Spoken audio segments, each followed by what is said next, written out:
Anya Hart here. Thank you for joining us on Hollywood Live.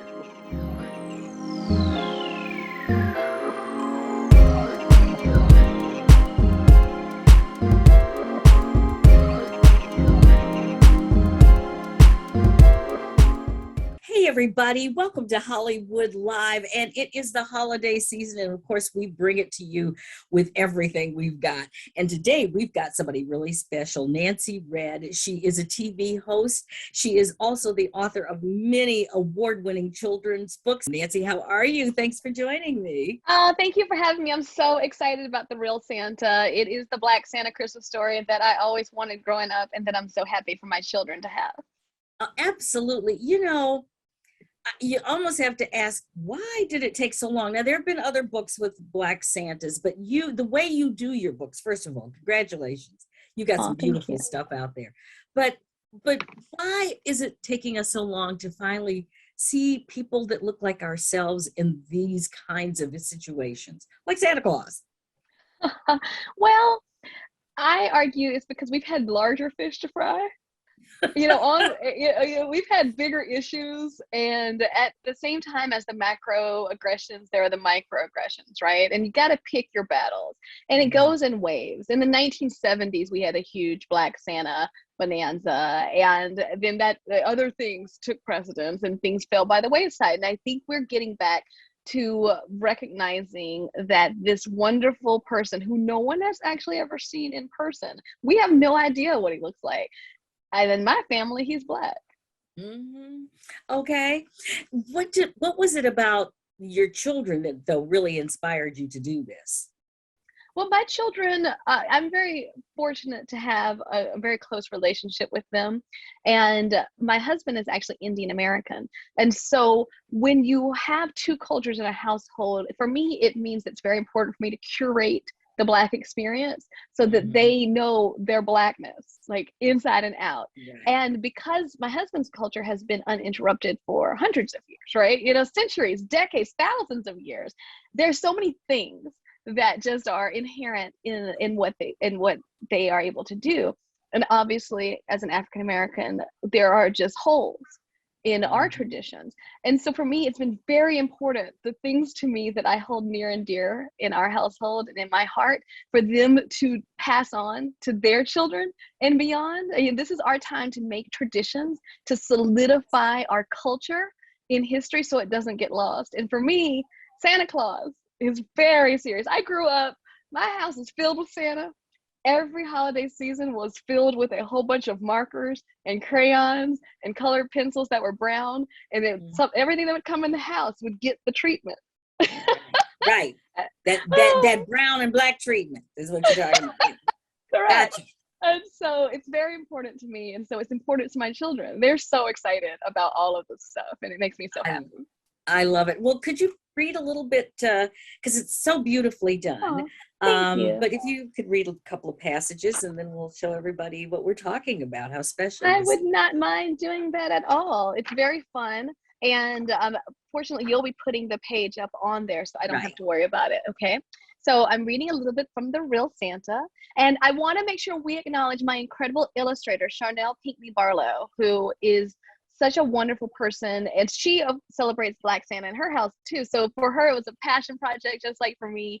And when you look at the illustrations, you can just feel that this is someone who's living the truth. Right. I love it. I love it. So, all right. So here's a little bit of The Real Santa. We have so many Santas in our home, and none of them look the same. Some have thick beards and bellies. Some wear bright red suits and black boots. Many ride in sleighs and carry big sacks of toys. And one of my favorite Santas rides on a surfboard, catching a wave.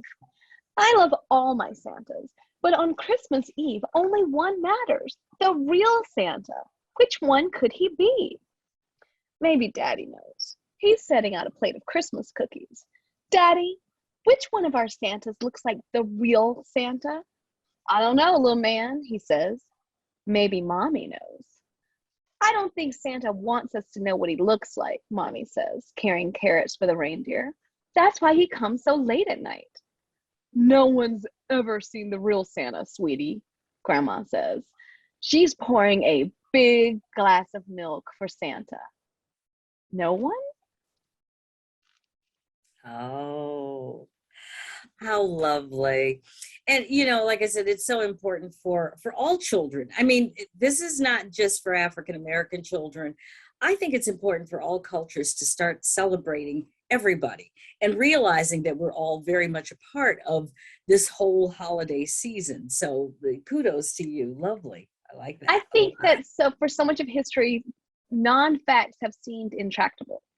And that is not the case. If we can accept that Pluto's not a planet, we can accept that Santa Claus could be black. Okay.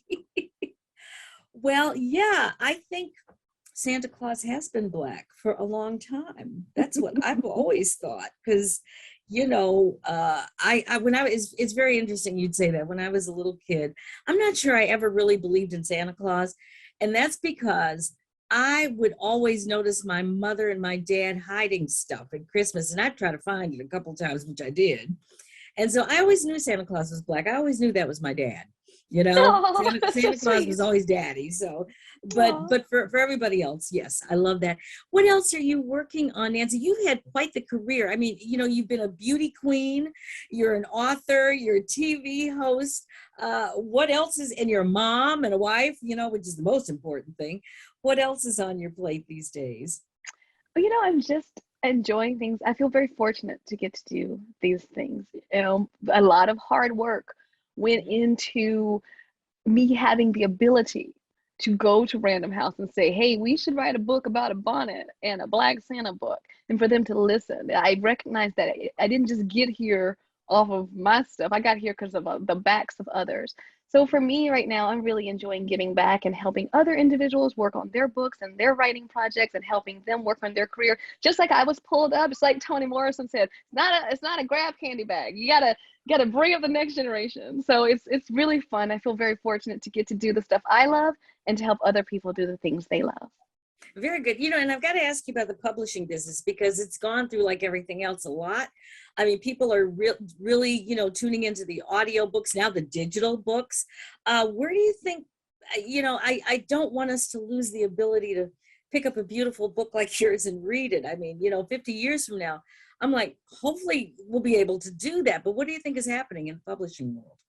I think publishing is a lot like the real estate market. It's never been a better time to be part of it because it's booming. And in fact, we have found that this extrapolation of opportunities in audiobooks and everything has actually increased sales of traditional books. And being able to buy books. I'm old school. I love a handheld book, but you know what?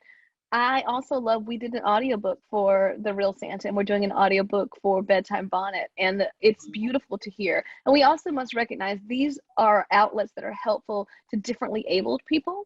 Yes. So some people do not have the wherewithal to either store a whole bunch of books in their house or read a book traditionally. So the fact that there's so many opportunities and alternatives is actually super great in terms of diversity and intersectionality. That's an excellent answer to that. And I haven't really thought about it like that because, girl, I got to tell you, I've got so many books in this household. I mean, of course, I've been collecting them for a very long time. But that's a good point because I'm like, okay, I can't put all of these out. I don't have any more space. I've got them in the garage, but I'm not getting rid of my books. So love You're it. not getting Love rid of it. your books. And I get rid of my books. And I'm going to go out and get a copy of your book because I collect Oh, children's books as well. that's So, wonderful. Thank you. Nancy, thank you so much. Congratulations to you on this particular book and all the other stuff. And I'm sure you'll have something out in the spring that we can talk to you about again. I would love that. I appreciate you and thank you for all you do to shine lights on projects that are important to you. Oh, absolutely. And for everybody else out there, I hope you enjoy the rest of your day. Tune into our podcast for Hollywood Live. Go into AURN online and you can check out all of the video stuff on our YouTube channel, including this particular show. Everybody have a great day. Take care of yourself.